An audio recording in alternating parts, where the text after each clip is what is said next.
Hello everyone, नमस्ते अनि स्वागत छ हजुरहरूलाई हिमालय किचनमा। आज म हजुरहरूको लागि लिएर आएको छु अन्डा चिउरा खाजाको रेसिपी। ल अब यसको लागि मैले यहाँ प्यान तताउन राखेको छु। यसमा मैले राखेँ 1 कप चिउरा।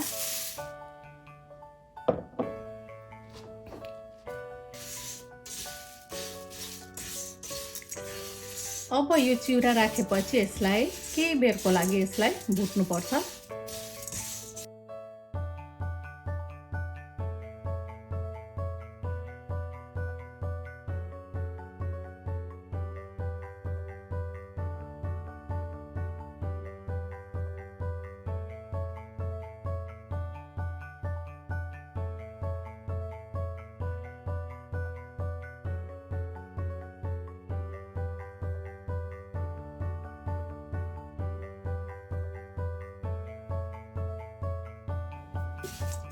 ल चिउरालाई मैले केही बेर भुटिसकेँ। यो हल्का कलर पनि चेन्ज भएको छ र हल्का क्रिस्पी र क्रन्ची पनि भएको छ।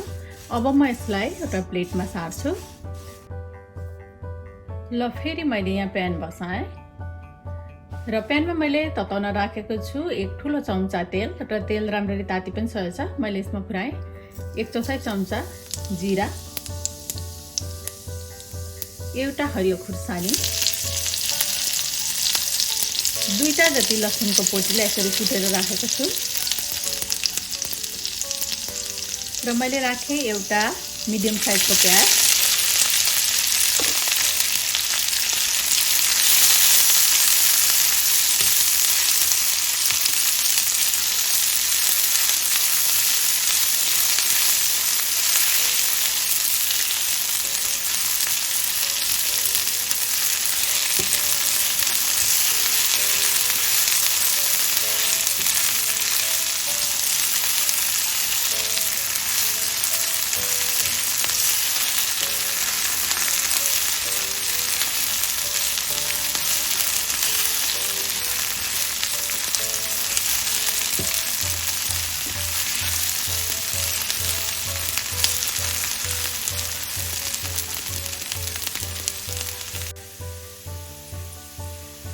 र मैले यसमा राखेँ 2 ठुलो चम्चा जति काटेको हरियो क्याप्सिकम। यो भेजीहरू आफ्नो खुसीले राख्न सकिन्छ। आफूलाई के राख्न मनपर्छ त्यो राख्न सकिन्छ। थोरै नुन राखेँ मैले।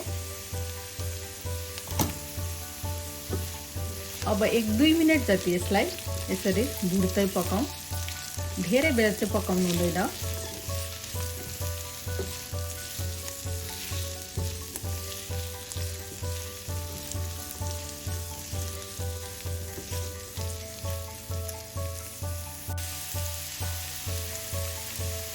र मैले यसमा राखेँ एउटा सानो टमाटर मसिनो गरेर काटेको। फेरि नुन राखेँ थोरै टमाटर राखेर। अब फेरि केही बेर टमाटरलाई पकाउँ यो गलुन्जेलसम्म।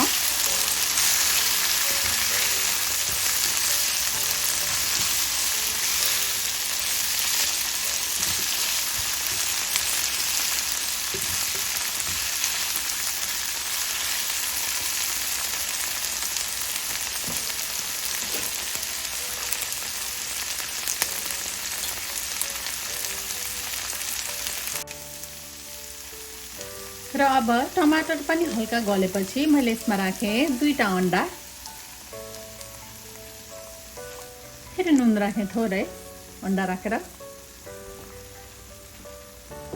अब अन्डा राखेपछि फेरि यो सबै कुराहरूलाई मिक्स गरिदिउँ राम्ररी।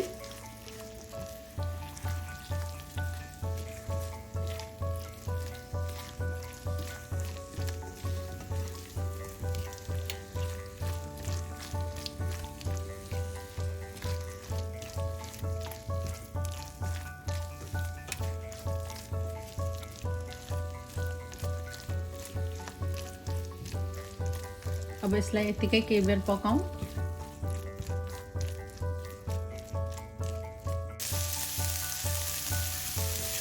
र अब यति बेला भएपछि मैले यसमा राखेँ आधा सानो चम्चा जिरा धनियाको पाउडर, 1/4 चम्चा चाट मसला पनि राखेँ मैले। यो चाहिँ अप्सनल हो।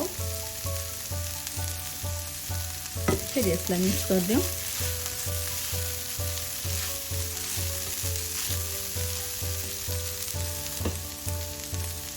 र अब यसमा राखेँ मैले अघि फ्राई गरेको चिउरालाई। थोरै नुन थप्दैछु म आफ्नो स्वाद अनुसार।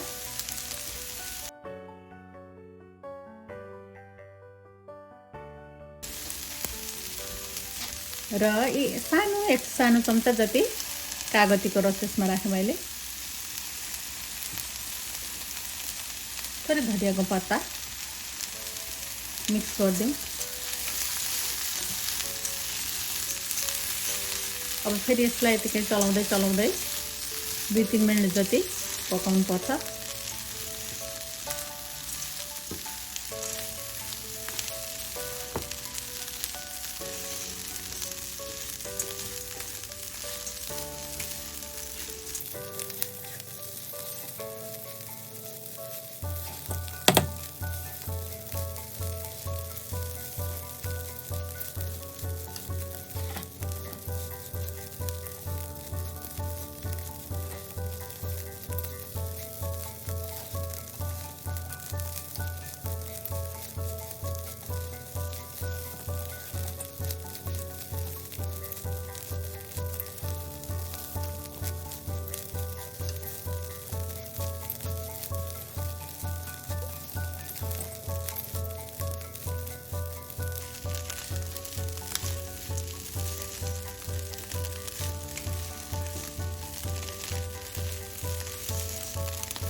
ल अब हाम्रो एकदमै मिठो अन्डा चिउरा खाजा अब बनेर रेडी भएको छ।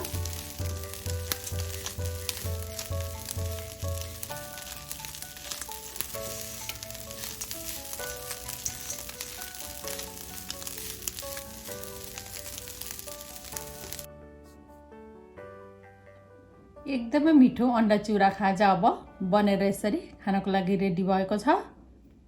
यो चाहिँ एकदम बनाउन पनि छिटो, सजिलो र मिठो पनि हुन्छ। हजुरहरू पनि यसै गरी यो सजिलो मिठो खाजा बनाएर खानलाई अवश्य पनि एकपल्ट ट्राई गर्नु होला। हस्त यो सजिलो मिठो अन्डा चिउरा खाजाको रेसिपी हजुरहरूलाई राम्रो लाग्यो भने हाम्रो भिडियोलाई लाइक, कमेन्ट, सेयर गरिदिनु होला। यस्तै रेसिपीहरूको लागि हाम्रो च्यानललाई सब्स्क्राइब पनि गरिदिनु होला। सब्स्क्राइब गरिसकेपछि नजिक रहेको नोटिफिकेसन बेललाई पनि अवश्य पनि क्लिक गरिदिनु होला। फेरि पनि यस्तै मिठो परिकारको रेसिपी लिएर आउने नै छु। हाम्रो भिडियो हेरिदिनु भएकोमा हजुरहरूलाई धेरै धेरै धन्यवाद।